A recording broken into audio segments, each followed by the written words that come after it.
Yo, yo, yo! Hello there, lovely citizens of the Shaft! Welcome to another exciting episode of me, Naked Zombo, showing you some badass mods, or it might be a lame mod, who knows, it might be an entire episode of me taking a giant crap on a mod.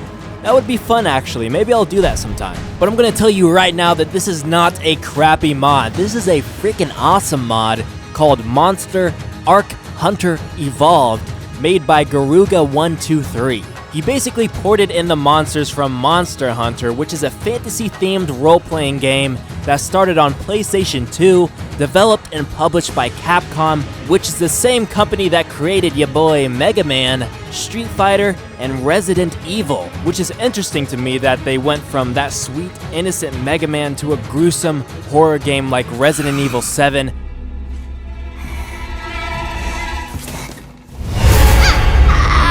I've never played Monster Hunter, so I'm giving you Monster Hunter fans a warning before you nerd rage at me. That's not right. That's not correct information. That's not how you say the name. It's pronounced... But feel free to correct me in the comments. First up, we have the Rathalos, which is a flying wyvern. We can compare the Rathalos with the official wyverns of ARK, and personally, I think the official wyverns look better, but the Rathalos looks pretty freaking good.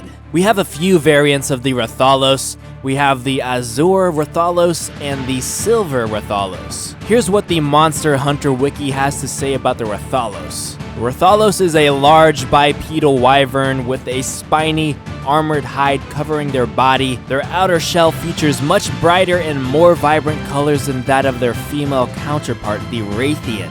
It is primarily bright red with black markings throughout. Like the Rathian, Rathalos possess a flame sac, which is used to produce deadly flaming projectiles from the mouth. The talons upon their feet are highly poisonous and are known to inflict toxic, mortal wounds on larger prey. In addition, their long, thick tail features a heavy spiked club at the end. Rathalos wing membranes feature ornate patterns, which are likely used to attract potential mates. And yes, as the description says, you can launch deadly flaming projectiles, but only while you're on the ground. Pretty cool. The flying feel of this creature feels very satisfying because it just glides through the air super smoothly. It's just unfortunate you can't fire lethal balls of fire while you're smoothly gliding through the sky. Its primary attack is just a normal bite, and its special attack is a nice little roar. Next up, we have the female counterpart of the Rathalos, the Rathian, which right off the bat doesn't look too much different from the Rathalos, but the things I do notice is that it has some kind of furry patches on its wings and back. The tail is a bit different and has a nice looking clitoris on its chin. The primary attack on this one is a nice little bite, its secondary attack is a nice little roar, and its special attack is an impressive backflip into a tail poke.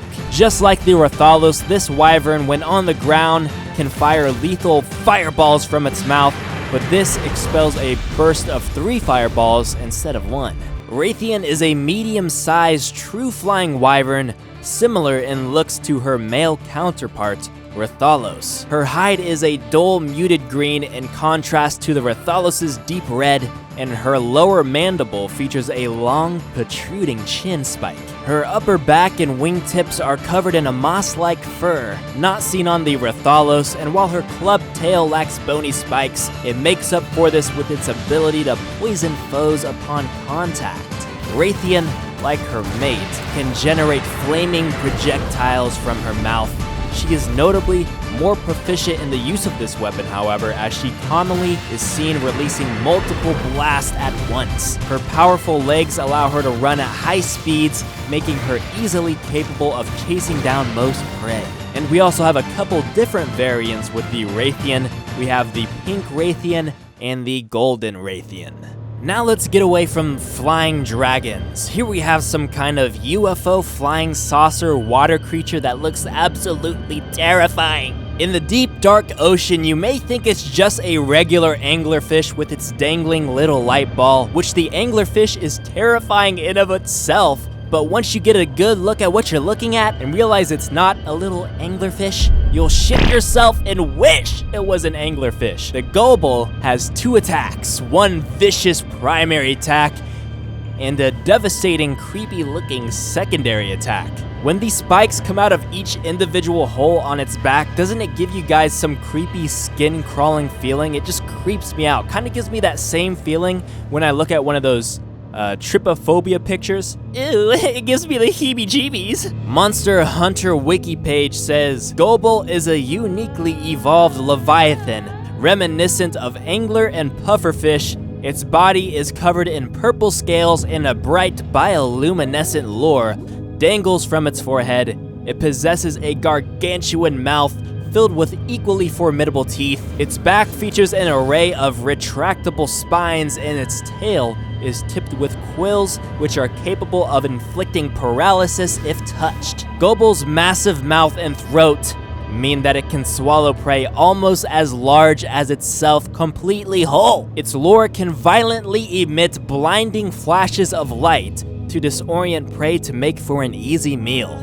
Goble can use the plant-like whiskers on its chin and natural camouflage abilities to blend into the river floor and remain undetectable by prey. It looks like Garuga even added the paralysis feature. You can tell he's putting effort into detail with this mod, which is great and makes this mod so much better. And yes, it can walk on land, but it's super slow. These creatures actually move very fluently in ARK. It's almost as if they officially belong in the game. Garuga says he edited and tweaked the animations a bit, and it looks like he does a very good job at it. Some of the other imported creature mods that I've seen sometimes have terrible animations, terrible movement. They will be very glitchy or they just don't look right, but this ported creature mod here has some of the best animations I've ever seen. Next up, we have a weird looking giant deformed slug called the Devil Joe? I don't know. The wiki says Devil Joe is a very large bipedal brute wyvern characterized by its uniform forest green coloration and muscular upper body. Its thick hide is littered with short, jagged spines that reach a maximum height along the back and tail. Devil Joe has a narrow snout with a large lower jaw covered in multiple rows of teeth spreading outwards from its mouth. It has massive, powerful hind legs, but tiny, poorly developed forelegs that it rarely utilizes. When provoked, Devil Joe's back and shoulder muscles swell considerably. During this period, areas of its skin will take on a bright coloration. Devil Joe is armed with a powerful set of jaws that it can use to deliver bone-crushing bites to its prey and foe alike. In addition, its powerful hind legs allow it to run at relatively high speed and leap considerable distances towards its prey. This creature's primary attack is just a regular bite. Its secondary attack will allow you to pounce on your target, pinning your target with its foot, I think, so you can violate them all you want. And its special attack is just a bit overpowered, but I mean, these creatures are meant for roleplay. This special attack will allow this giant slug to bury into the ground and travel at an incredibly high speed underground. Also in the news, we have a giant chin with a creature attached to it. It's called the Uragan, because you're a goner if you ever encounter this thing. This thing has a giant chin, but he definitely uses it to his advantage. His chin is his main weapon of choice, and I can't blame him. I mean, if I had a chin the size of my whole head, I wouldn't be throwing elbows, I'd be throwing chin. His primary attack is a powerful chin slam. His secondary attack will allow him to do a barrel roll, crushing anything in its way, or it could be used to get away from danger, and his special attack is a devastating double chin slam. The wiki says Uragan is covered in a lustrous golden-colored hide. Its back is lined with hard crystals, and its chin is plated with a rock-like shell, suggesting the Uragan has evolved a tough exterior due to life in volcanic regions. Its underbelly is covered in a sticky tar-like substance, which it uses to affix explosive rocks to itself. Uragan's signature ability is to roll its body into a wheel to increase its speed and agility. It'll do this often in an attempt to crush the hunter. Uragan will use its large jaw attack primarily by slamming it into the ground. Very interesting creature we have here. Now, I believe this is just half of the creatures Garuga has added into the game, and he keeps adding them in. He's freaking crazy! But you can tell he puts a lot of effort into this mod, so be sure to go check out his mod page to show some support. Again, I'll leave a link in the description. Citizens, comment on his page and tell him his big toe smells amazing. I'm gonna end this video here. If you guys want me to cover the rest of the creatures on this Monster Hunter mod, let me know in the comments below. Don't forget to pound that freaking like button, subscribe, and become a loyal citizen of the shaft. I am Naked Zombo, and I will see you in the next video.